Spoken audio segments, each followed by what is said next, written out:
Well, here's a disturbing statistic. Deaths from Alzheimer's disease rose 55% over the last 15 years. That's according to the CDC. And those recent numbers now make Alzheimer's disease the sixth leading cause of death in the United States. Pretty shocking. And with Americans living longer, the number of people with Alzheimer's is actually expected to triple by the year 2015. Our Dave Delozier joins us now with what these numbers mean, Dave. Yeah, Eric and Susan, you know, as we live longer, the number of individuals diagnosed with Alzheimer's continues to grow. But still, there is no cure or long-term medical treatment shown to reduce the symptoms. What that means is, as the number of deaths caused by Alzheimer's grows, the push to find a cure grows with it.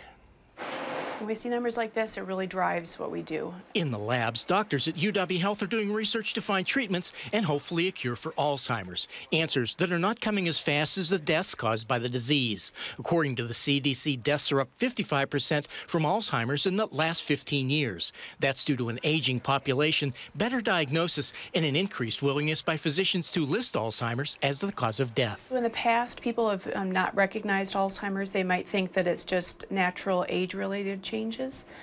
They might think that call it senility or some other conditions that are more vague, or calling it dementia, which is a more broad term.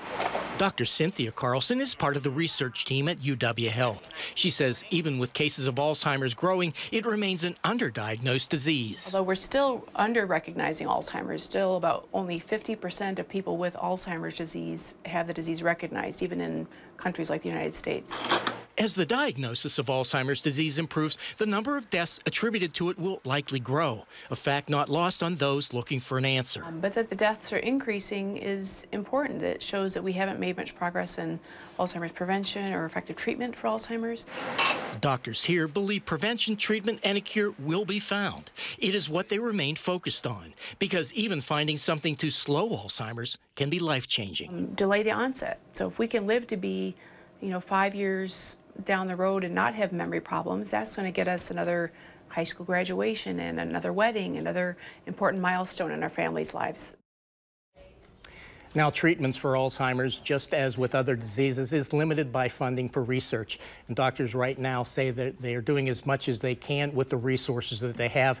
But Eric, given the toll that this is taking on people right now, it's very clear that the researchers think that more funding is needed to help save some lives. Impacting more and more lives every year. Dave Delozier. Dave, thank you. Thank you, Dave.